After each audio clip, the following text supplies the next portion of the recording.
നമ്മുടെ സംസ്ഥാനത്ത് വീണ്ടും നിപ എന്ന മഹാരോഗം സ്ഥിരീകരിച്ചിരിക്കുന്നു. വർഷങ്ങൾക്ക് മുൻപ് കേരളത്തിൽ നിന്നും പിൻവാങ്ങിയതാണ് ഈ മഹാമാരി. അന്ന് ഇടതുപക്ഷമായിരുന്നു അധികാരത്തിലുണ്ടായിരുന്നത്. കെ ശൈലജ ടീച്ചറായിരുന്നു അന്നത്തെ ആരോഗ്യമന്ത്രി. കൂടുതൽ നഷ്ടങ്ങളില്ലാതെ വിപുലമായ പ്രതിരോധ സംവിധാനങ്ങൾ ഒരുക്കി അന്ന് നിപയെ ഒഴിവാക്കി വിടാൻ നമുക്ക് കഴിഞ്ഞിരുന്നു. ഇന്നിപ്പോൾ UDF ആണ് ഇവിടെ ഭരിക്കുന്നത്. ആരോഗ്യമന്ത്രിയുടെ സ്ഥാനത്ത് ഇന്ന് കെ മുരളീധരനാണ്. ഈ അവസരത്തിൽ മറ്റൊരു ചർച്ച കൂടി സമൂഹ മാധ്യമങ്ങളിൽ സജീവമാകുന്നുണ്ട്. പണ്ട് കേരളത്തിൽ നിപ സ്ഥിരീകരിച്ചപ്പോൾ കോൺഗ്രസിന്റെ ഉന്നത നേതാവും ഇന്നത്തെ ആരോഗ്യമന്ത്രിയുമായ കെ മുരളീധരൻ നടത്തിയ ഒരു പ്രസംഗമാണത്. അദ്ദേഹം അന്ന് പറഞ്ഞത് എരണം കെട്ടവൻ നാട് ഭരിച്ചാൽ നാട് മുടിയും എന്നാണ്. ഭരണത്തിലുള്ളവരെ പരിഹസിക്കാൻ നടത്തിയ ഒരു നീചമായ പരാമർശമായിരുന്നു അത്. ഓണം ആഘോഷിച്ചിട്ട് കാലം കുറയായി ഇതുവരെ കേൾക്കാത്ത രോഗങ്ങളൊക്കെയാണ് വരുന്നത്. വവ്വാൽ ആണത്രേ നിപ പരത്തുന്നത്. കെ കരുണാകരനും AK ആന്റണിയും ഉമ്മൻചാണ്ടിയും ഭരിച്ചിരുന്ന കാലത്ത് വവ്വാൽ ഉണ്ടായിരുന്നില്ലേ നമ്മുടെ നാട്ടിൽ? പിന്നെ ഇപ്പോൾ മാത്രം നിപ ഉണ്ടാവാൻ എന്താണ് കാരണം? ഭരിക്കുന്നവർ ശരിയല്ല, അതുകൊണ്ട് തന്നെയാണ് ഇതൊക്കെ ഉണ്ടാകുന്നത്. ഇതായിരുന്നു കെ മുരളീധരന്റെ അന്നത്തെ വിവാദ പ്രസംഗം. ഇപ്പോൾ വീണ്ടും നിപ റിപ്പോർട്ട് ചെയ്തിരിക്കുന്നു. കേരളത്തിൽ ഇപ്പോൾ ഭരണത്തിൽ ആരാണെന്ന് തൽക്കാലം കെ മുരളീധരനോട് ആരും ചോദിക്കില്ല.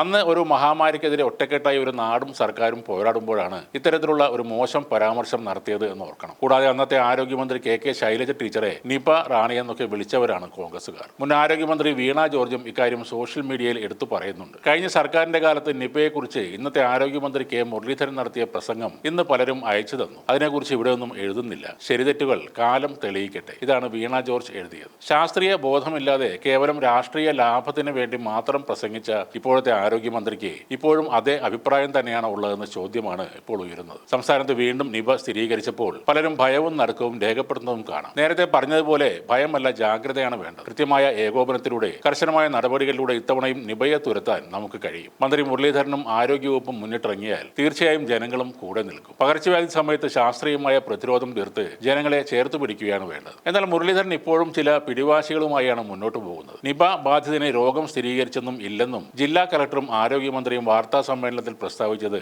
ആശയക്കുഴപ്പം മൂലമല്ലെന്ന് പറയുകയാണ് മന്ത്രി മുരളീധരൻ. താൻ വാർത്താ സമ്മേളനം നടത്തുന്നതിന് മുൻപ് ജില്ലാ കളക്ടർ മാധവിക്കുട്ടിയുമായി സംസാരിച്ചിരുന്നുവെന്നും അതുവരെ പൂന വൈറോളജി ലാബിൽ നിന്നും നിപ ബാധ സ്ഥിരീകരിച്ചതായി റിപ്പോർട്ട് വന്നിരുന്നില്ലെന്നുമാണ് മന്ത്രി പറയുന്നത്. ഇന്നലെ വൈകിട്ട് നടത്തിയ വാർത്താ സമ്മേളനത്തിൽ മന്ത്രി പറഞ്ഞത് പൂനെയിൽ നിന്നുള്ള ഫലം വന്നില്ല എന്നായിരുന്നു. അതിന് പിന്നാലെയായിരുന്നു ജില്ലാ കളക്ടറുടെ വാർത്താ സമ്മേളനം. ഉച്ചയ്ക്ക് തന്നെ പൂനെയിൽ നിന്ന് രോഗബാധ സ്ഥിരീകരിച്ചതായുള്ള റിപ്പോർട്ട് വന്നിരുന്നു എന്ന് ജില്ലാ കളക്ടർ പറയുകയും ചെയ്തു. എന്നാൽ പുതിയ കളക്ടർ ആയതുകൊണ്ട് പരിചയക്കുറവ് ഉണ്ടായിട്ടുണ്ട്.